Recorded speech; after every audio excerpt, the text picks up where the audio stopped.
This is Mindfulness with Richard Clarke. I focus on mindfulness meditation. Listen, reflect, and deeply meditate. Today, we explore mindfulness and its role in managing worry. Mindfulness serves as a profound tool for navigating life's challenges with grace and resilience, particularly for people like us concerning concerns surrounding the future, health, finances, and the well being of those that we care about can sometimes weigh heavily.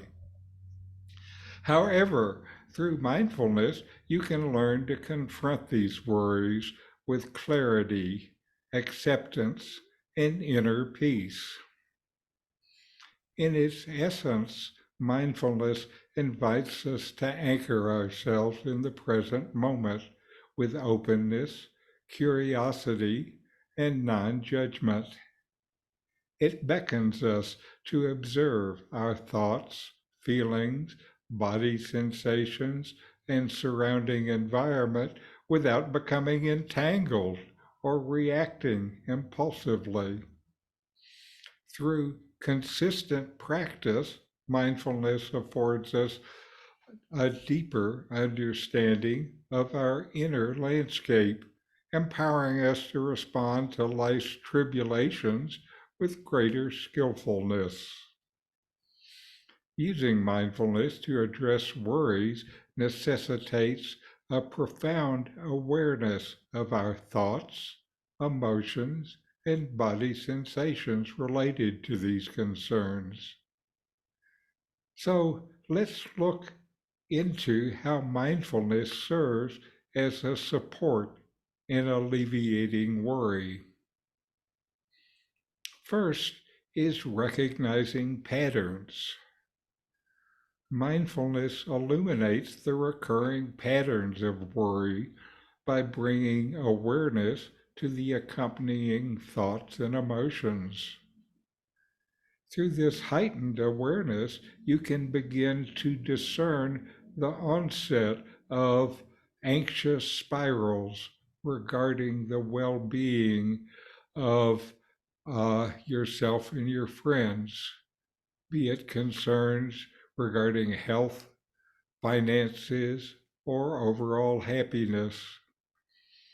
By recognizing these patterns, you gain the ability to interrupt the cycle of worry before it escalates.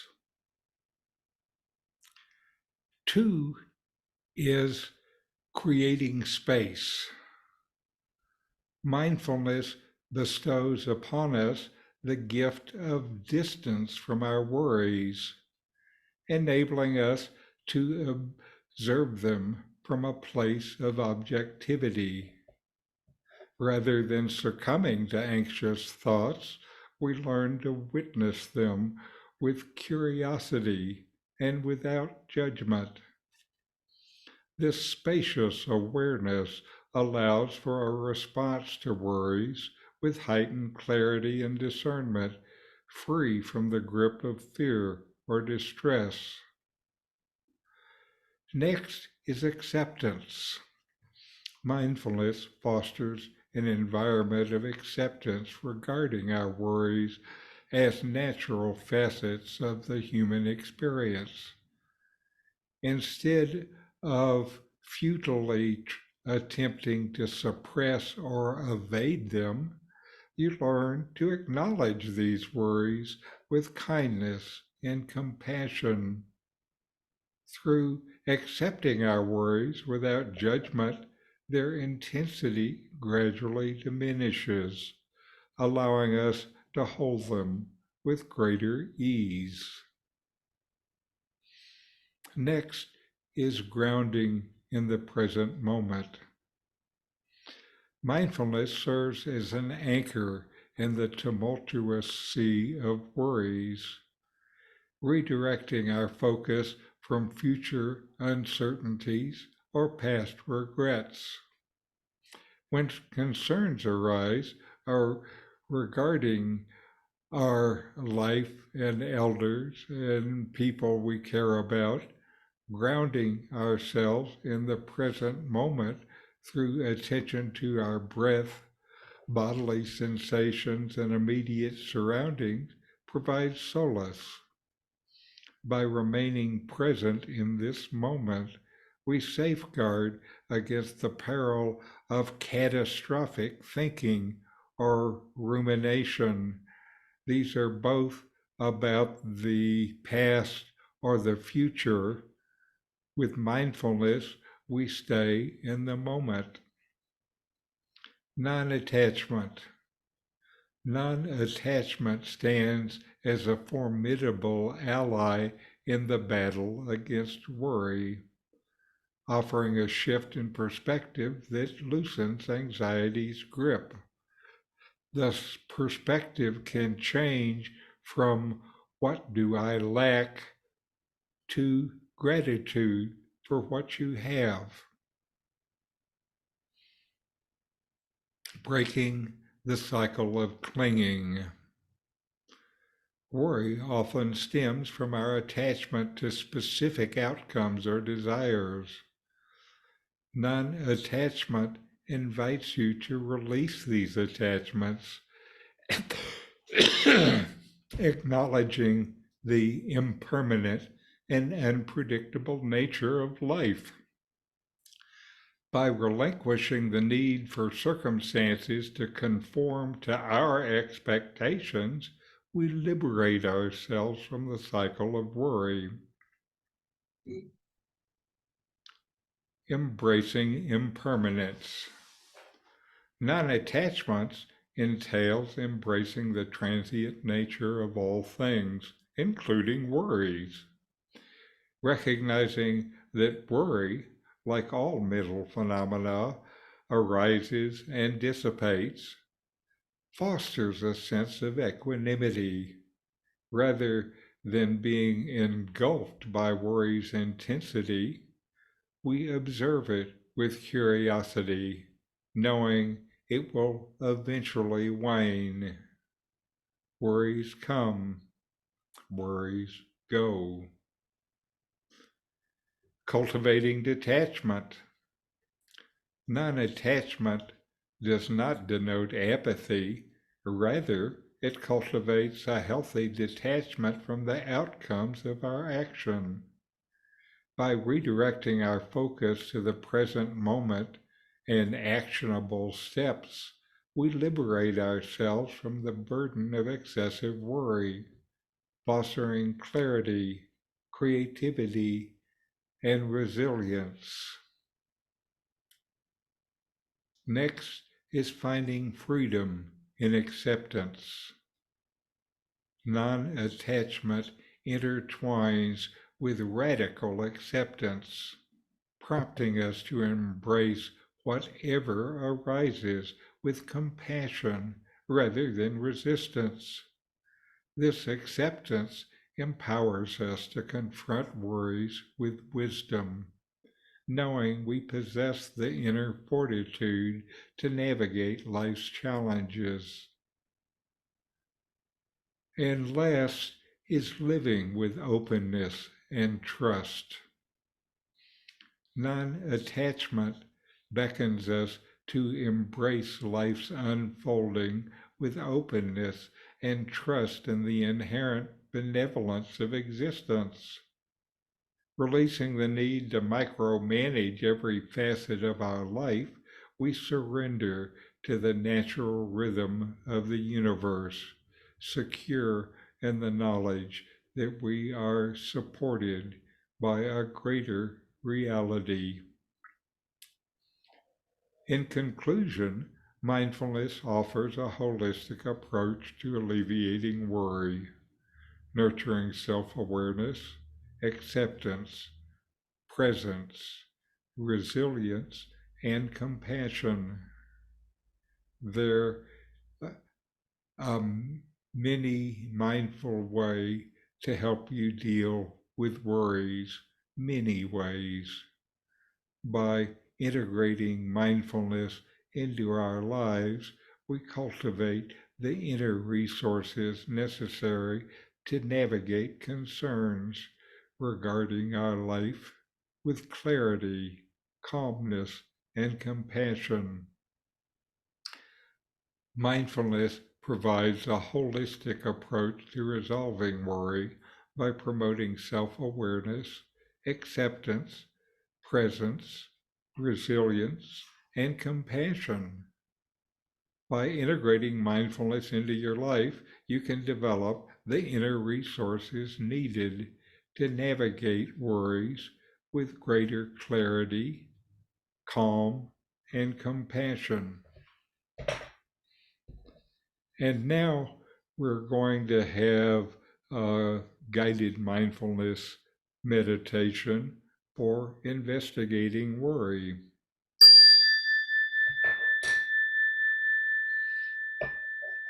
Settle into a comfortable position. Close your eyes gently. Connect with your breath. Begin by bringing your attention to your breath. Notice the sensation of air flowing in and out of your nostrils, or the rise and fall of your chest or abdomen. Take a few deep breaths, allowing each inhale to fill you with a sense of calm, and each exhale to release any tension or stress.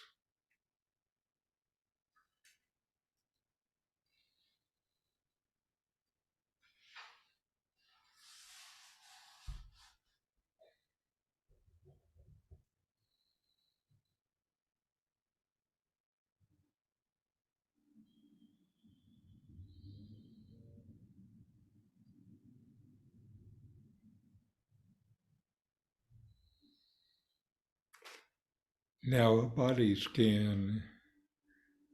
Gently shift your focus to different parts of your body, starting from the top of your head and moving down to your toes. Notice any areas of tension or discomfort without trying to change them.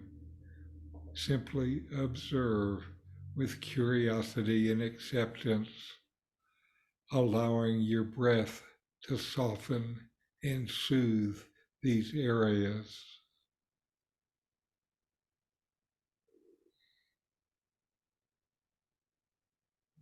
Go scan from the top of your head down to your toes.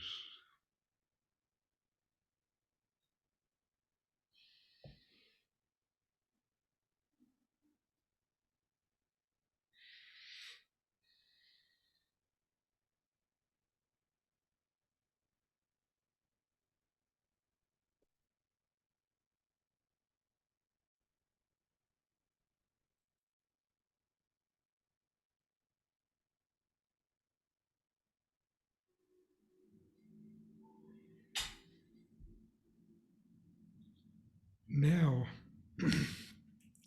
acknowledging worries.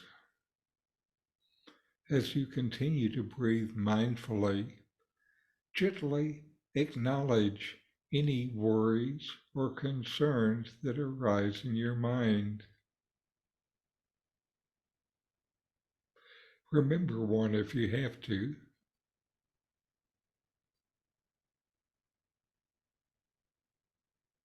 Notice the thoughts and emotions associated with these worries, but instead of getting caught up in them, imagine them as passing clouds in the vast sky of your awareness.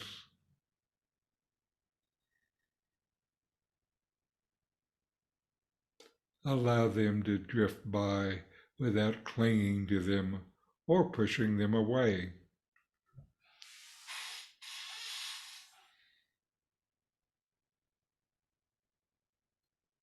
Just acknowledge the worry.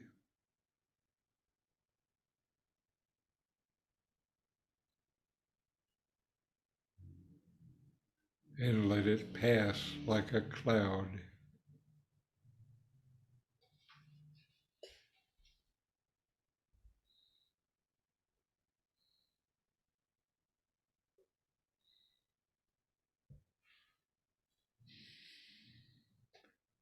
Cultivating non-attachment. Bring your attention to the concept of non-attachment, the practice of letting go of attachment to outcomes and accepting the impermanent nature of reality.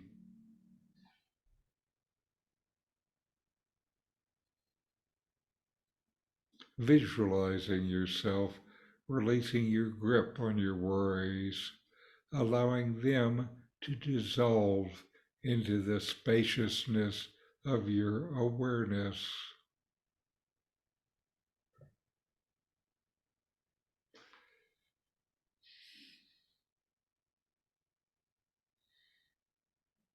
Recognize that worrying does not change the outcome of a situation, and that by letting them go, you create space for peace and clarity to arise.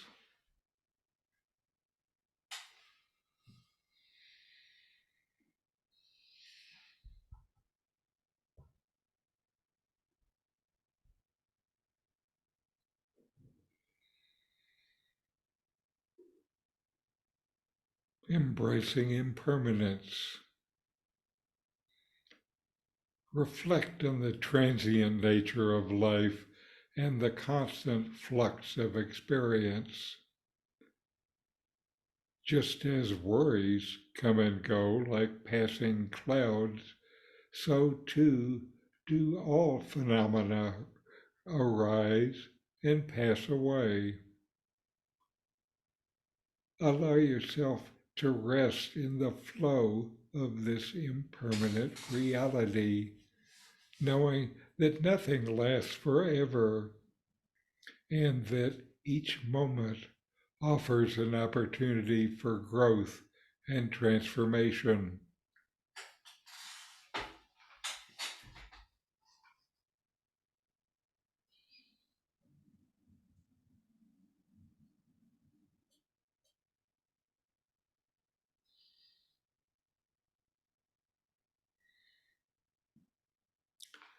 Returning to the present moment. Whenever you find your mind wandering or getting caught up in worries, gently guide your attention back to the present moment and the sensation of your breath. Remember that mindfulness is about being fully present with whatever is unfolding right now, without getting lost in regrets about the past or anxieties about the future.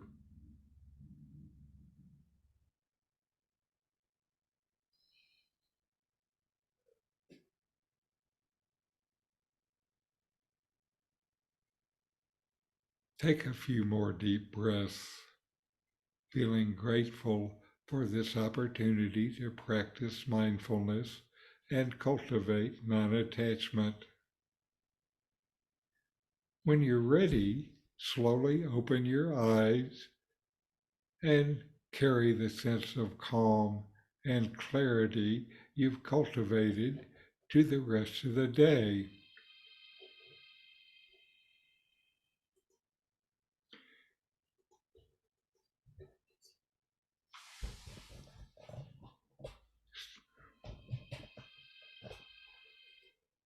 Excuse me, I have some trouble with what's going on. Anyway, now let us talk a little bit about how we're doing. How was your meditation last week, Joyce? Uh, During the last week, it's been very helpful. There's some just little stressor things going on, and it's been very helpful in helping me focus and keeping my mind quiet, so I don't freak out about things. You just said something about like being a control freak or something about your own worries and just letting. I love thinking about it that way, not getting caught up in the details of it, and just let it go. So it's been helpful in dealing with little situations, or like we were talking about getting to sleep when your mind won't shut off. Yes, I think for me, it is wonderful to be able to just watch it and let it go and not get involved or hung up in it. There's a view of all of this is like a movie, and you know, you're the screen, not the movie, and so you can just watch it go by. If it's a movie of a fire, you don't have to get hot and run out, so you can just observe and be the witness and remain at peace. It's a good trick. That's a helpful analogy. You are the screen, not the movie. So now, uh, Anne, how have you been doing? You were saying you're trying to get back in a place in your life where you have the support of an ongoing meditation practice. I would say that the difference has been brought up by the almost constant awareness of how little time I have in front of me with this body versus the time before me. Behind me. It puts pressure on me to be the best person I can be and get to the point where I can be clear and be able to focus on the love and compassion Yes, out into the world in the time that I have left. yes, yes. That is a wonderful objective. And of course, the first person that it is vital to have Yes, compassion for is yourself. I know is you were me. grinning when I was starting to say Yes, it. yes. I saw that from the words you used, and I could see that um, I hadn't thought of that as part of self-love. I can take care of myself, but I don't cut myself enough entree to love, Right. Well, to real one of compassion. one of the things they say is to be willing to treat yourself like you Yes, treat a friend. yes, and that would be a growing edge for me. It not only would be, it is. Yeah, I commit to that.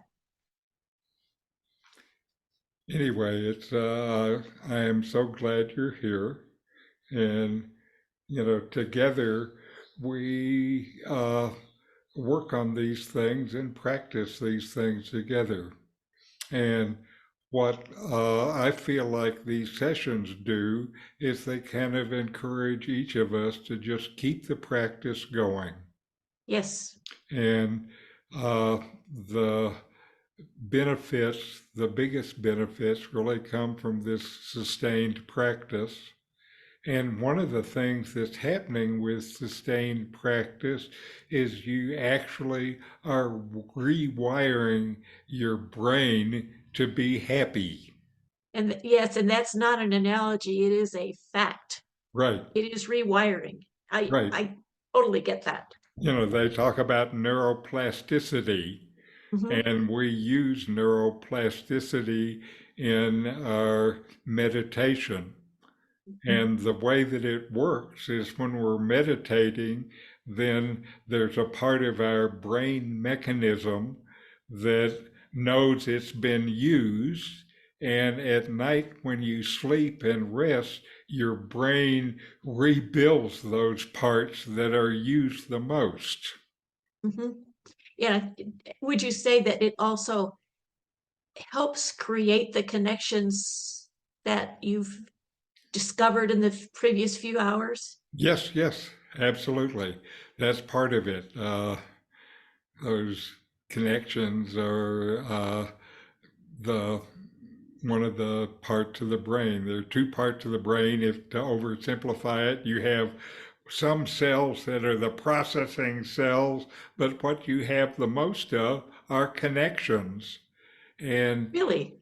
yes, every time you use those connections, you strengthen them. Yeah. Yeah, I think that's right. I know that that's what we do when we recover from a trauma, when we see something new in a relationship. There's something actually physically going on in our heads, in our skulls.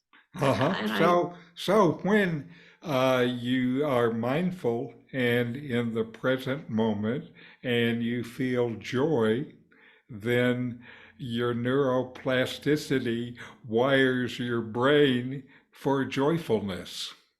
especially if you articulate to yourself, "Oh, I'm feeling joyful." Sure, yes. Expressing it, the more things you can get going with it, then the deeper it goes in terms of your brain work. That reminds me, Richard, I was just reading an article about what happens to your brain as you age and your personality, and it talked about how we generally become more reflective as we age. So Yes, I think that increasing the amount of meditation we do as we're aging really reinforces that. We're becoming more reflective and we yes, do things that help us become more reflective. yes. And another detail about aging, after 60, we lose about 5% of our brain mass every decade. Mm, And it turns out for people who meditate regularly that is not the case. The brain deterioration slows way down. In some cases, there's evidence of people who are doing it intensively, where in this time of life, their brain added brain mass. that makes sense. Okay. So, anyway, I like it that meditation does more than just make me happy. It doesn't always make me happy, but it makes me more satisfied with myself. Uh-huh. Yes, that's very good. Okay, now what we're going to have is we're going to have a video. I like to have videos that are Zen stories that are about what we're doing. This one is if you're worried about something, then this video is for you.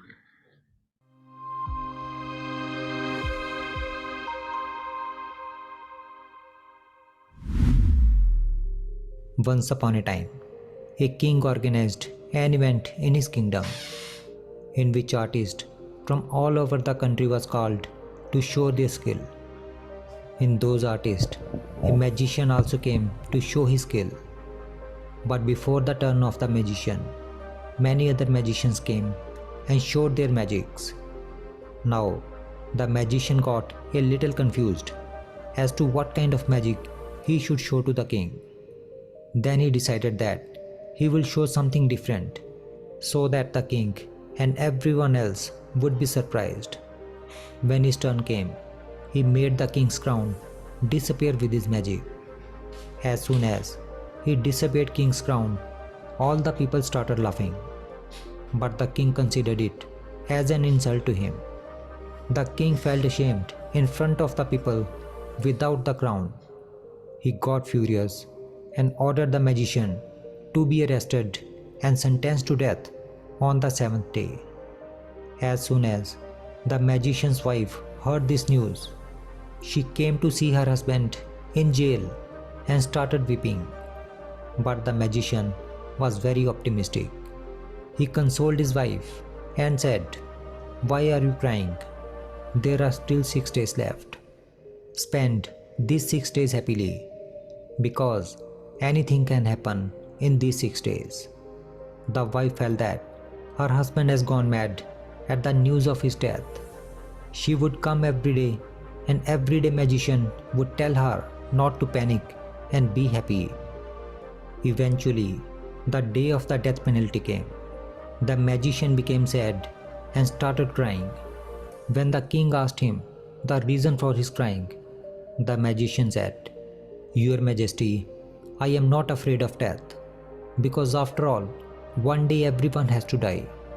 But I am crying because if I die, then there will be a huge loss. I have been learning an art from last few years. I was teaching my horse to fly for the last 2 years, and in the next 1 year, my horse would have learned to fly. But now I am going to die, and with my death, that art will also end, and my horse will not be able to learn to fly. That's why I am crying." Hearing about the flying horse, the king thought, "If I have a flying horse, I will fly on the horse. No one can defeat me in war. I will become famous all over the world." The king started to be tempted. The king immediately said to the magician, "I can give you 1 more year, but you will have to give that flying horse to me." The magician replied, "Sure, sir, it will be my pleasure to give that flying horse to you." The king said, "If that horse could fly, then I will free you and give you a reward too. But if that horse could not fly, then I will hang you to death." The magician agreed and happily returned home. There was an atmosphere of mourning in the magician's house, and everyone was thinking that by now the magician must have been died. But everyone was surprised to see the magician alive. The magician told the whole thing to his family. His family was very happy at first, but later his wife became sad because she knew that there is no such horse which can fly. And when after 1 year the king will come to know this, he will hang the magician to death. But the magician explained to his wife and said that a year is a very long time, and we do not know what is going to happen in this 1 year. Therefore, let us not worry about future and enjoy the moment. And it happened that after 6 months, the king died suddenly, and after 3 months from the king's death, the horse died. Now, neither the king was alive nor the horse, and the magician was completely free now. Now, there are 2 life lessons we can learn from this story. The first lesson is that every problem has its solution, only we have to find it. No matter how big a problem is, do not panic, never give up, and try till the last breath. Problems will continue in life, but worrying about those problems will do nothing.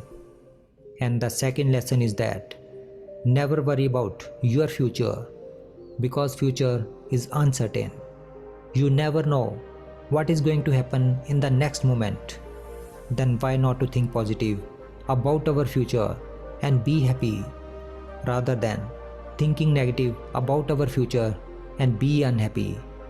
Sometimes problems get solved on its own during the course of time, and sometimes problems get solved by our efforts.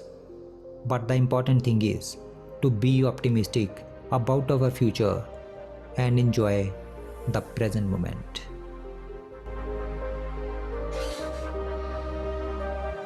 Okay.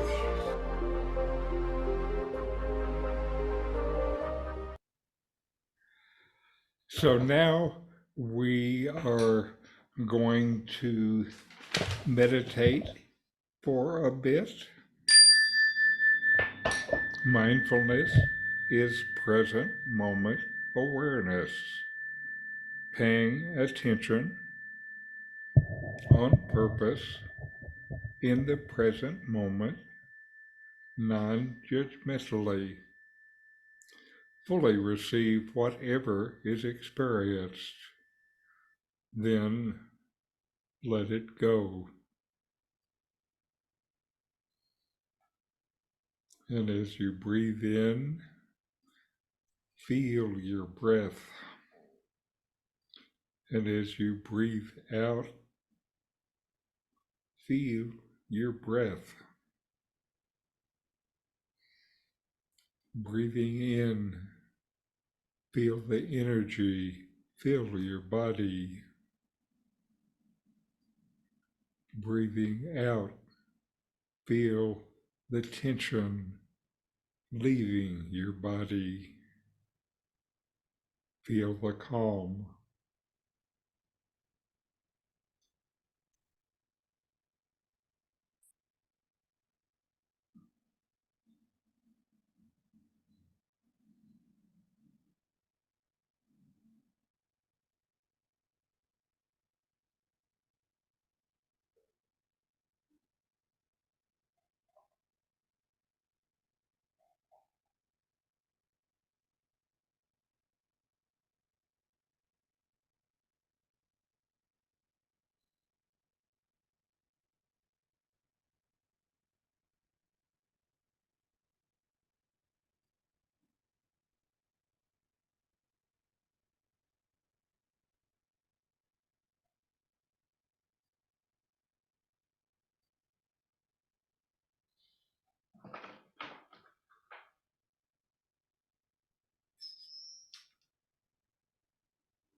All right. Now let's close with a chant. Om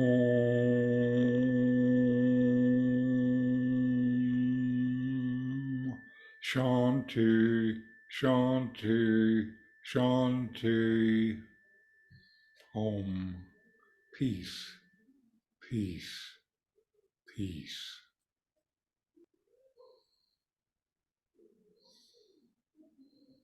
All right. So that's what we do, Jane. Good.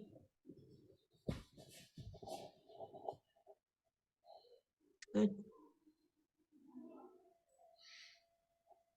And, one of the things I invite you to do is to now take the peace that you've gained during this session and just carry it into the rest of the day.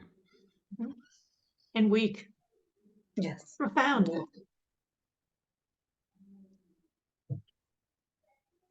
It's very restful. Anyway, very good. Good to see you. See you next week. Namaste.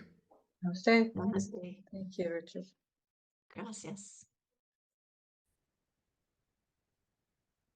You want deeper meditation, more peace, more happiness. Subscribe now to continue to find ways to get more from your meditation.